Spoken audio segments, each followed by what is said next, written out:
नमस्कार, स्वागत है आपका हमारे चैनल में। हम वास्तु ग्लोबल रिसर्च फाउंडेशन से, मैं महेश गुप्ता और ये मैं रश्मि गुप्ता।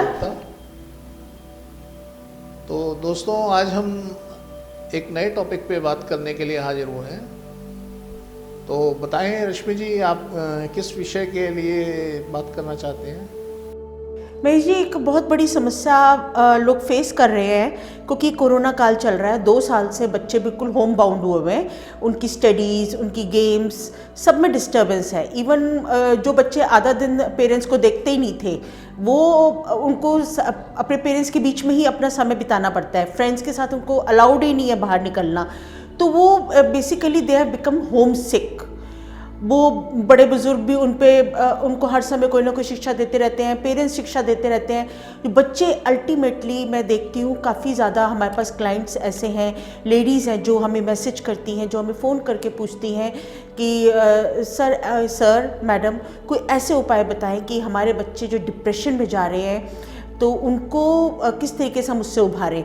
वो सारा दिन उनकी पढ़ाई ही कंप्यूटर से हो रही है, उनको कंसंट्रेट करना पड़ता है, कंप्यूटर पे बैठना पड़ता है, जो वो नहीं कर पा रहे हैं। वो इतना ज़्यादा उनका जो फ्रेंड सर्कल है वो सब डिस्टर्ब हो गया। तो आप ऐसे में आप क्या वास्तु टिप देंगे कि बच्चों का जो मेंटल स्टेटस, जो उनको एक अजीब सी साइकोलॉजिकल प्रॉब्लम होती जा रही है, वो उससे उभर सके? क्योंकि ऑनलाइन पढ़ाई करना भी कोई बुराई नहीं है। आज बहुत सारे तरीके निकलाए हैं कि ऑनलाइन पढ़ाई करके भी बहुत ज़्यादा अचीवमेंट मिल पा रही है, ज़्यादा एक्सपोजर मिल पा रहा है। आप गूगल पे बहुत ज़्यादा कुछ रिसर्च भी कर सकते हैं साथ साथ। पर बच्चे जो अल्टीमेटली उसी बेडरूम में सोते हैं, उसी बेडरूम में पढ़ाई करते हैं, पेरेंट्स के भी बीच में हैं, बड़े बुजुर्गों के भी बीच में हैं, और लेज़ी भी हो गए हैं। तो आप इसके लिए क्या सलाह देना चाहेंगे? रश्मि जी देखिए, जो हम जब वास्तु की बात करते हैं तो वास्तु को व्यवस्थित करना पड़ता है, आपको उसके अनुसार चलना पड़ेगा। ये एक प्राकृतिक विज्ञान है वास्तु जो है, और प्रकृति के नियमों की अवहेलना करने वाला व्यक्ति जो है अपने लिए भी और दूसरों के लिए भी बोझ बन जाता है। तो इसकी प्राकृतिक नियमों का पालन तो हमें करना ही चाहिए। तो वास्तु के हिसाब से, प्रकृति के हिसाब से आप अपनी व्यवस्था करें तो आप नोटिस करेंगे, आप देखेंगे कि आप सभी चीज़ें आपके जीवन में व्यवस्थित होनी शुरू हो जाएंगी, और जो तनाव, जो रहन सहन आपका, उसमें ज़मीन आसमान का फ़र्क आ जाएगा। अब अगर आपने वास्तु के हिसाब से हैं तो मैं समझता हूँ आपके जीवन में समस्याएं कम हैं, आपका जो ग्रोथ रेट है वो मैक्सिमम है, और बच्चे और आपका तालमेल बहुत बढ़िया है। बच्चे आपके सर्वाइव कर रहे हैं, बच्चे सक्सेसफुली आगे बढ़ रहे हैं। और अगर नहीं है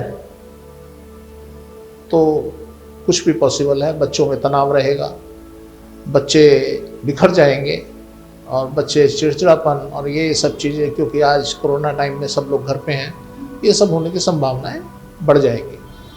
तो हमें निश्चित रूप से वास्तु का सहारा लेना चाहिए। अब समस्या ये है कि घर से बाहर नहीं निकलना। यस, घर से बाहर आपने भीड़ में नहीं जाना, आपने लोगों के संपर्क में नहीं जाना। तो आप इतना तो कर सकते हैं कि दिन में 1 घंटा अपनी छत पे बिता दें।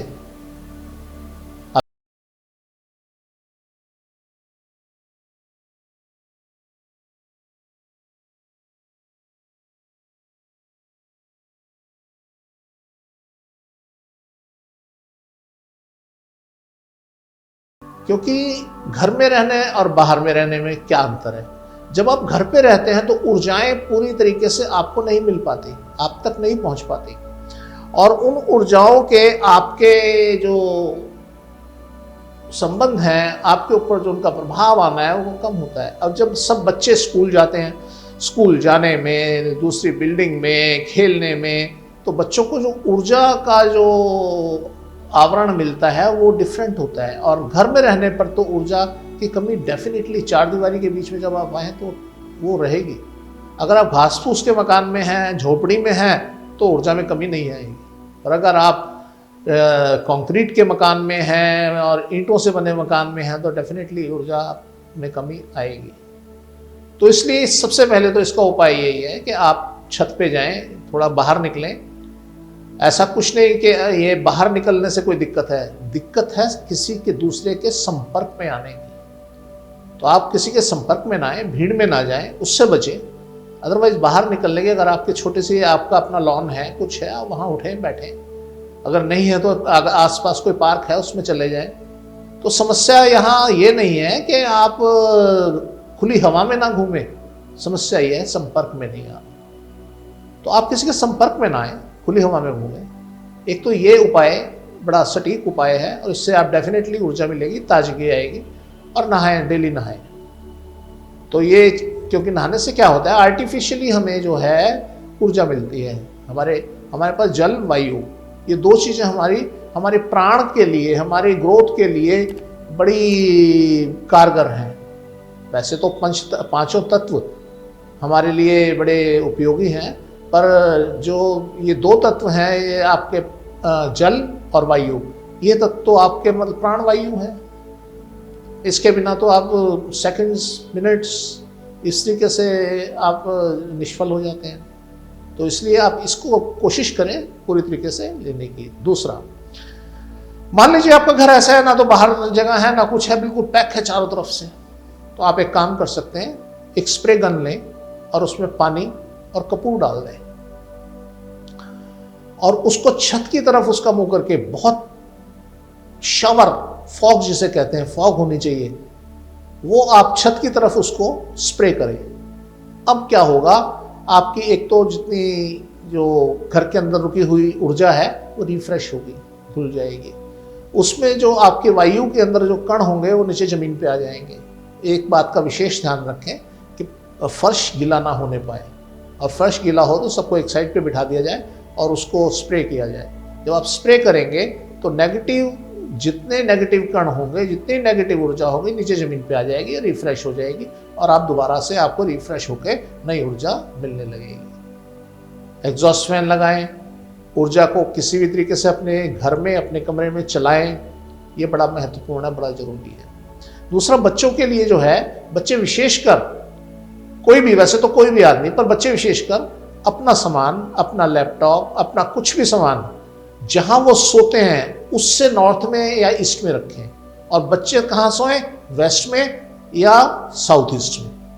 बच्चों का पलंग वहाँ होना चाहिए और नॉर्थ ईस्ट में, ईस्ट में या नॉर्थ में उनकी बुक्स या उनके बाकी का सामान, लैपटॉप वगैरह वो होना चाहिए। तो इस तरीके से बच्चे अगर अपनी व्यवस्था बनाएंगे, नोटिस करेंगे इस पीरियड के अंदर भी, इस ऐसे माहौल के अंदर भी वो सर्वाइव कर रहे हैं और शांति से अपना जीवन बिता रहे हैं। तो गुरुजी, कोरोना काल के अंदर जो, क्योंकि बच्चे जहाँ सोते हैं उसी कक्ष में उनका स्टडी रूम होता है, इससे ज़्यादा जगह भी नहीं होती घरों में, तो क्या कोरोना काल में, क्योंकि उनके जो आज की डेट में उनके ऑनलाइन पढ़ाई के चक्कर में उनका ज़्यादा समय ऑनलाइन बीतता है और वहीं वह सो जाते हैं, तो क्या वह शयन कक्ष और स्टडी रूम जो कंबाइन हो चुका है और वहाँ ही उनका ज़्यादा से ज़्यादा समय बीत रहा है, वो दोनों जगह एक होनी चाहिए या उनका स्टडी रूम और बेडरूम अलग होने चाहिए? देखिए, जैसा मैंने अभी बताया कि आप जहाँ सो रहे हैं, आपसे नॉर्थ में, ईस्ट में आपका सामान होना चाहिए। एक थंब रूल, ये जान लीजिए। तो आपने करना क्या है, दक्षिण की तरफ सर करना है और नॉर्थ की तरफ पैर करने हैं। आपके पास जगह नहीं है, आपके पास सिर्फ एक पलंग है और पलंग के आसपास एक फुट की जगह है, तो भी आप अपने को मैनेज कीजिए ना। आप अपने पैरों में अपना सारा सामान रख लीजिए, सर कीजिए साउथ की तरफ, पैर कीजिए नॉर्थ की तरफ और पैरों में सारा सामान रख लीजिए। अपना लैपटॉप, बुक्स, ये वो जो रखना है रखिए। तो आप नोटिस करेंगे आप कामयाब रहेंगे और सारी चीज़ें आपके काम आएंगी और आप पढ़ेंगे और आपकी ग्रोथ होगी। ठीक। गुरुजी, बच्चों के जो बेड है, बेड के अंदर कई लोग बॉक्स बना देते हैं ताकि वो छोटा मोटा सामान उसमें कंटेन कर सकें, तो क्या बच्चों के बेड के अंदर बॉक्स होना चाहिए? देखिए, वैसे तो वास्तुशास्त्र के हिसाब से बॉक्स वाला बेड नहीं होना चाहिए, क्योंकि बेड के नीचे जब खाली जगह होती है तो ऊर्जा वहाँ विचरण करती है। तो आपको ऊर्जा, अगर पूरी कंप्लीट ऊर्जा चाहिए तो बॉक्स नहीं होना चाहिए। आपके बेड के नीचे, बेड की जैसे पलंग की जो बाजू होती हैं, एक सराहना होता है और एक पायदान होता है, उस तरीके से बेड बना के और नीचे से खाली होना चाहिए। ये वास्तु का और प्रकृति का नियम है, ताकि आपको पूरी ऊर्जा चारों तरफ से मिल सके। तो इसलिए आप ये मान लें कि हमारा बॉक्स होना चाहिए, उसमें सामान रख दें, उसके ऊपर हम सो जाएं, तो सामान भी आपका खराब होगा और आप भी। तो इसलिए ऐसा नहीं होना चाहिए। नमस्ते जी, अब हम दूसरे एपिसोड में फिर मिलेंगे। नमस्कार।